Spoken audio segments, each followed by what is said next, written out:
రైతులకు నమస్కారం అండి. ఈరోజు మనం ఇక్కడ వెల్దుర్తి గ్రామంలో ఉన్నాము. ముఖ్యంగా మనం చూసుకున్నట్లయితే మిరప పంటలో మొదటి దశలో ప్రధానంగా వచ్చి వేరు పురుగు తెలుసుకుందాం. మరి దాని యొక్క ఎలా నష్టపరుస్తుంది, మరి దాని నివారణకు తెలుస్తుంది.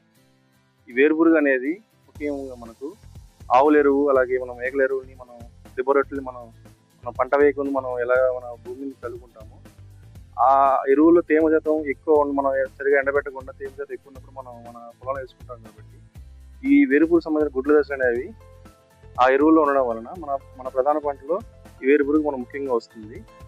వేరుపురుగు అనేది మనకు భూమి యొక్క లోతు భాగంలో ఉంటుంది. మన మిరప పంట యొక్క సంబంధించిన ప్రధాన వేరు భాగాన్ని రాసించి మన చెట్టుకు నష్టపరుస్తుంది.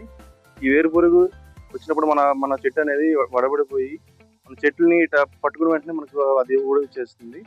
ఇక్కడ మనం ఈ పొలంలో మనం చూసుకున్నట్లయితే వేరుపురుగు అనేది మనకు ఈ చెట్టుని ఆశించి మనకు క్లియర్గా అర్థమవుతుంది. చెట్టుని మనం ఇలాగా పట్టుకున్న వెంటనే చేతికి ఊడొచ్చేస్తుంది. మనం ఎప్పుడైతే ఈ లోతు భాగాలు తవ్వినట్లయితే మనకు వేరుపురుగు అనేది క్లియర్గా మనం కనిపిస్తుంది. ఇక్కడ చూసినట్లయితే మనకు వేరుపురుగు కనిపిస్తుంది. మరి దీని యొక్క నివారణ మనం చూసుకున్నట్లయితే బయలాజికల్ పరంగా మనం చూసుకున్నట్లయితే మెటారిజం అనిసోప్లియా అనే ఒక శిలీంధ్రం అనేది వేరుపురుగుని బాగా నివారిస్తుంది. ఈ శిలీంధ్రం ఏం చేస్తుంది, మెటారిజం అనిసోప్లియా అనే శిలీంధ్రం ఏం చేస్తుందంటే ఈ వేరుపురుగు ఒక చర్మాన్ని ఆశించి దాని లోపల ఉన్న దాని శరీరంలో ఉన్న బాడీ ఫ్లూయిడ్స్ అన్ని బయటకు తీసుకొచ్చి వేరుపురుగు చంపేస్తుంది.